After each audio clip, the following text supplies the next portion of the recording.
Hi guys, welcome back. Today I just wanted to talk about when you're over 50s, over 60s, staying motivated in the gym. So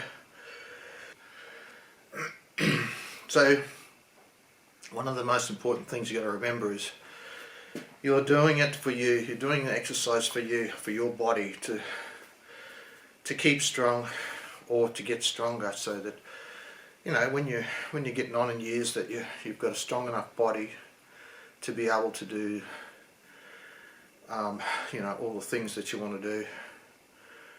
Any sport you want to play, whether it be just bowls, you've got to be strong enough to throw that heavy bowling ball.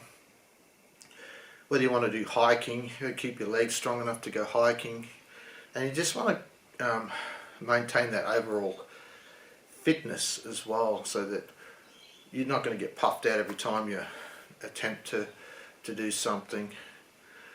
So, I mean, a lot of people you see, especially with me in being a nurse in the hospitals, a lot of people just don't do any exercise at all.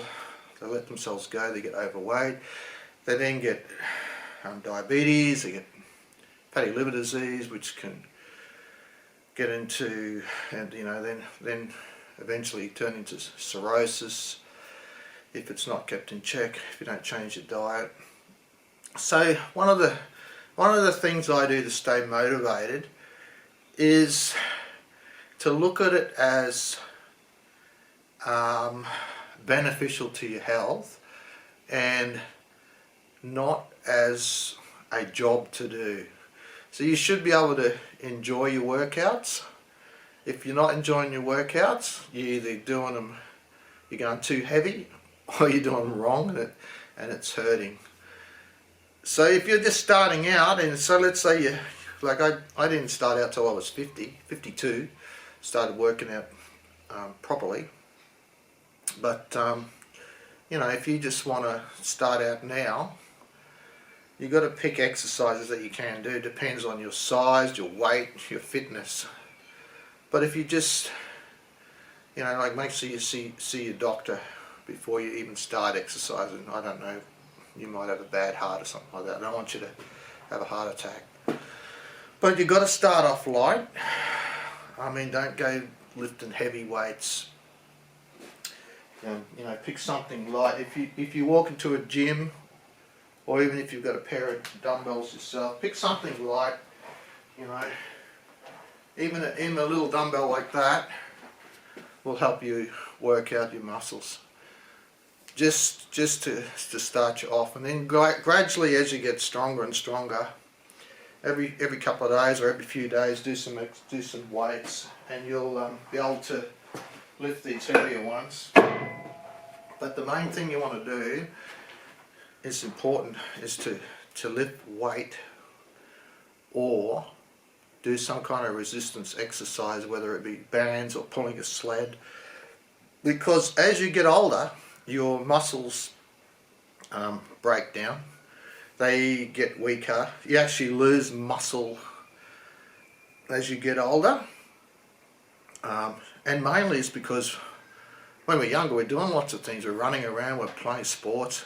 And as you get older, you tend to get a more sedentary lifestyle. So that's why, that's why your muscles disappear. And then you start eating the wrong types of foods.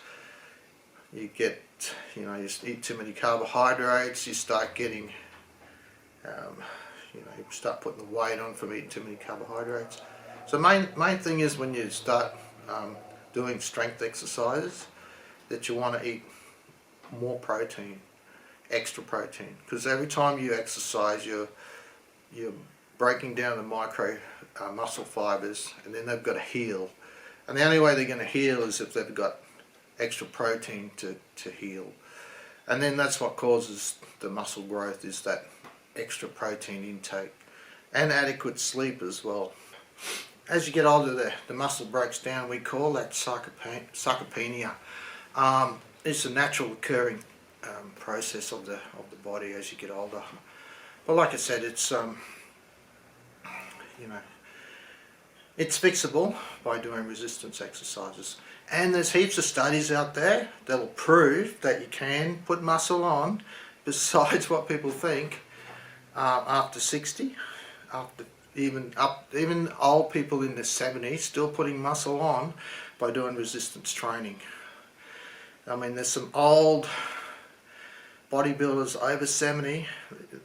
They might be thin, but their muscles are so toned, it's unbelievable. So don't believe that when people say, oh no, you can't put muscle on. Some people say you can't put muscle on after 40, but you can put it on all your life as long as you keep up that resistance training and keep eating the right foods, so plenty of protein.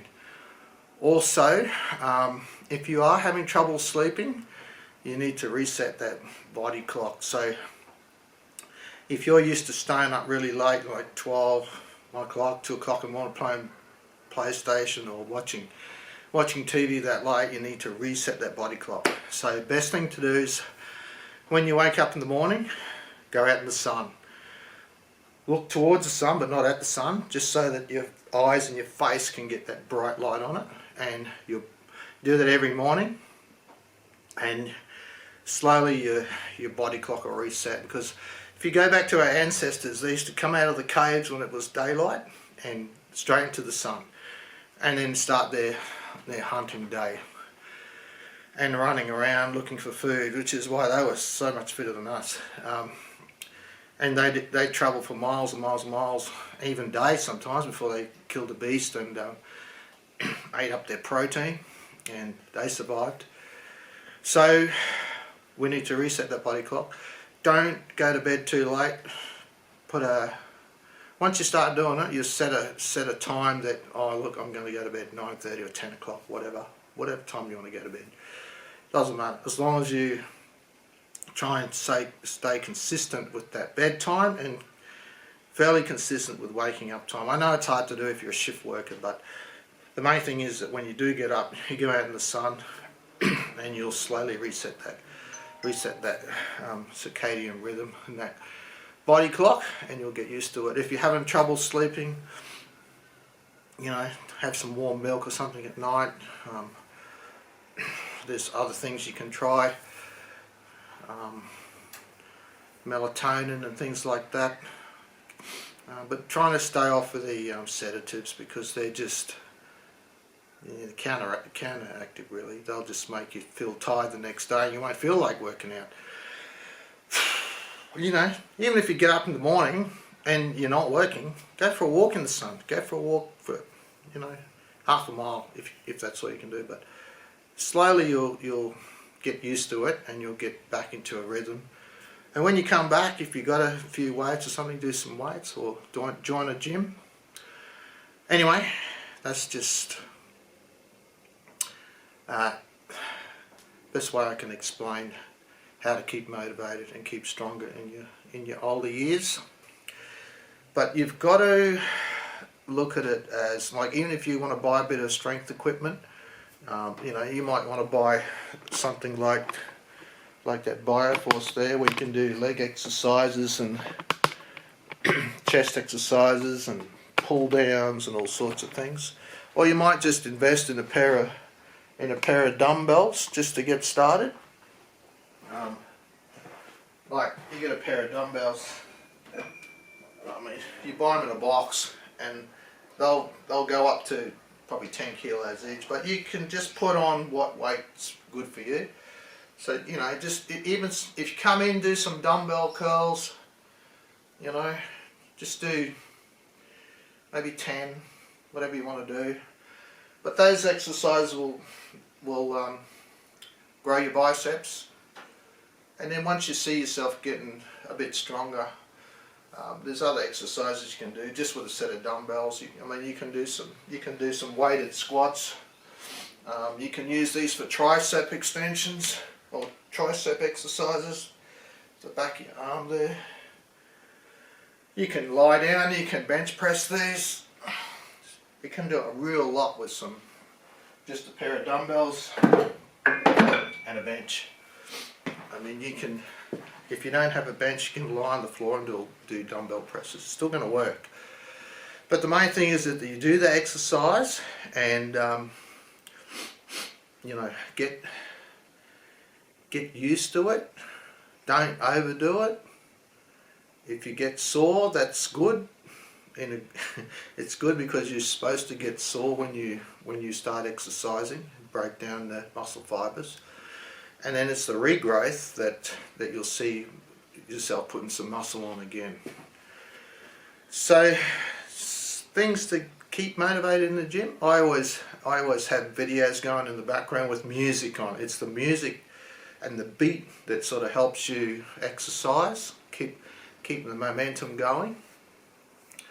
Like I said, if you don't want to come to gym because you think, oh, it's too hard, then what you're doing is not right. You should be enjoying that exercise. You should just be doing enough exercise to get your heart rate up, get a little bit sore, and then in a few days do that again. So you have to train a different muscle group each day so that you're leaving at least 2 to 3 days recovery time. But like I said, you've got to have that diet right as well. You've got to lay off the carbohydrates, so that's the breads, the rices, the traditional foods like Indian rices and roti and things like that. You got to have more protein. The problem with the extra carbohydrates is it's going to be stored as fat, whereas protein you'll use, and you'll use the fat in the protein as energy. And keep well hydrated.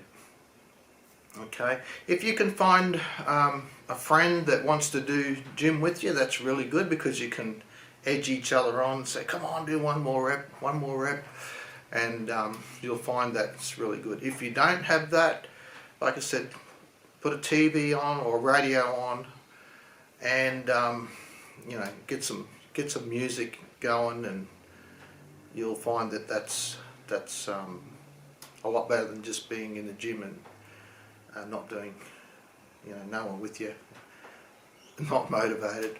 But if you go to a gym, you'll see other people there, and they might be your age, and you can have a bit of a chat, and then maybe you can meet up every few days or each week and do some exercises. And watch some YouTubes, not with these giant guys and bodybuilders and all that. Just watch YouTubes about how to do exercises. You can watch my YouTubes. I've got a lot of exercises with a lot of different equipment there, but mainly it's about keeping the right form, and then you won't have any issues. You start coming in and lifting heavy and you haven't lifted before, you're going to hurt yourself. But you're more likely to hurt yourself not in the gym, because in the gym you keep proper form and everything's made to lift safely for a reason. I mean, I've hurt myself so many times not in the gym, just by turning and lifting a toolbox or something like that. I've hurt my back before. Silly things like that. Whereas in the gym you're straight, you're keeping correct form, your back is fairly straight. You've got to have some curvature in the back, that's fine, because your back's curved anyway. But overall you're keeping your back fairly straight and you're lifting straight. You're not going to have any accidents like that. It's when you start twisting and lifting that your spine twists, and then your little disc between the vertebrae start to pinch, and that's when you're going to start having problems like sciatica, things like that. So yeah, it's all about thinking that this is good, this is improving my life. It doesn't matter if you want to spend a few $100 or $700, $800 on a gym machine. If you're going to use that machine, that's a good investment, because you're investing in your health and your future. It's not like you're going to buy a PlayStation 4 or 5 or 6 or whatever they are now, sit down and watch TV and eat the carbohydrates. You're just going to get big, and your health's going to go downhill. You're going to get depressed because you're so big. It's going to be really hard to lose that weight. Where if you start off now, doing some gym, getting away from that sort of thing, the TVs and the PlayStations. Find a friend or join a group, even if you're just going for walks. Walking's really good, helps burn off calories. But anything where you're exerting yourself, you should be doing that, because as you get older, it's harder and harder to maintain your health. So, like I said, one of the biggest things we see out there is, especially for what I do fibre scanning of the livers, and there's a hell of a lot of people out there that look fit, that look not overweight, I would say, not fit, but they have fatty liver disease, and it's all got to do with no exercise, not having enough exercise, and eating the wrong foods. And that includes sugar. Sugar is one of the worst things. It's an inflammatory producing substance, and it causes the most problems in our lives. It's responsible. The whole sugar industry is responsible for type 2 diabetes and fatty liver, because our body's just not used to processing all that artificial sweetener, or even natural sweeteners. We before the agricultural industry come in, there was no eating sugars and things like that. It was mostly people just ate meat. They might have ate a few root vegetables when it was winter or something, there's no meat around. But most of the time, I can remember when I was a kid, we had meat and veggies like every day. It might not have been expensive meat, it might have been mince, and it might have been liver or something like that, but we got our protein intake in as best you could in those days when things were so expensive. But these days there's no excuse for not getting a good and enough protein in. If you're eating, say, a lot of people surprisingly eat cereals for breakfast. They're just rubbish. They promote them as having high fibre and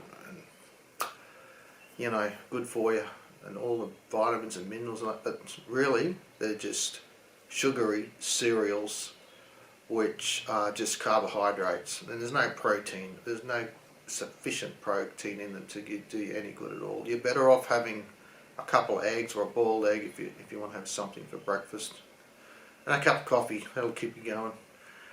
And you'll find I've been a carnivore now for 14 months, and I eat less now than what I used to, because I used to eat a lot of vegetables and fruits and carbohydrates, and at this stage I'm getting on for 63, and I would say I'm the fittest that I've ever been in my life. My body feels really young. I might look old and my hair's nearly gone and I'm grey, but I honestly am probably the strongest I've ever been and the fittest I've ever been. But not everyone's going to come in at that level. You might come in overweight and you might have to do some leg exercises to start off, because the muscles in your legs are the biggest muscles in your body, and they're going to help you burn that fat off. But you've got to exercise, like I said, have the right diet, have adequate protein, and make sure you sleep to repair your muscles. If you can get 7 to 8 hours sleep a night, you're going to wake up, and over a few days your muscles going to repair so well that when you go to the gym the next time, you'll find you'll be able to lift slightly heavier weights. And it's that progressive overload that's going to help you grow the muscles you want to grow. But don't do this for anyone else, do it for yourself. And don't compare yourself to bodybuilders and big powerlifters and all these testosterone taking dudes on YouTube, because that's not going to happen. They've been doing that for years, and they're taking enormous amounts of testosterone to get to those sizes, even though they say they don't, they do, because it's impossible to get that big without taking testosterone. So normal sized guys with muscles, they're the ones you want to watch, because they're just doing the right things to, as far as diet, exercise and sleep to keep fit. Anyway, so as far as machinery goes, I mean, I've got a hell of a lot of machinery in here, but the thing is, it's taking me 10 years to collect all this, and it's something that I do because I want to exercise all the different muscles, and I want to have a change. I like to change it up. I get bored with one machine all the time. There's a lot of money in here, but a lot of it's secondhand. And like I said, I'm investing in my health, and it doesn't matter how much money you put into your health, because you can't replace your health with anything else, except you have to do it to maintain the body you want to have.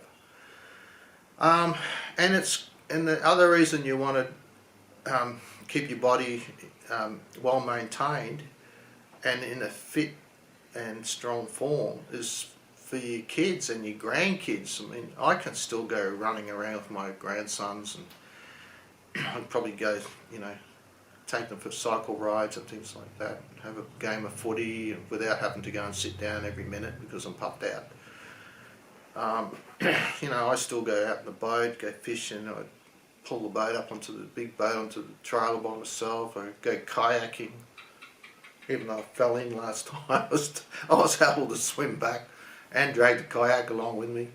So that was good, because I'm sure if I wasn't fit or strong enough, I would have just had to put my hand up and scream, I suppose. Who knows?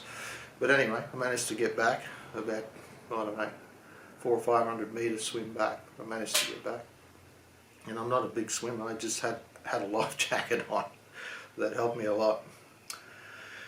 Yeah, so if you've got any problems with working out, it might be issues with arthritis, it might be you've got sore shoulders, sore knees, whatever. You've got to find an exercise that you can do. It might be have a slight variation to it. I'm not going to expect you to do overhead presses if you've got a bursitis or arthritis, but there's other things you can do. Even if you can only pull your arms out, if you're holding heavy weight and pull them out to the side, you'll still get some exercise in your shoulders. But there's plenty you can do. Like I said, go for walks. If you like swimming, have a swim. You watch the swimmers, they get some enormous lats on them just from breaststroke, or freestyle, whatever they want to do. But anything you can do to stay active and that's resistance on your muscles, that'll be beneficial to you as you get older. So anyway, guys, I'm gonna start a bit of a workout, but I'm not going to go through that today, because this is enough for you to take in.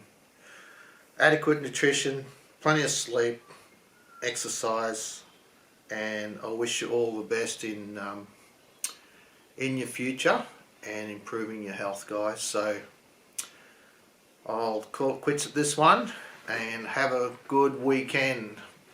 Have a good weekend in the gym if you can. And don't forget to subscribe and like, and I'll see you on the next one.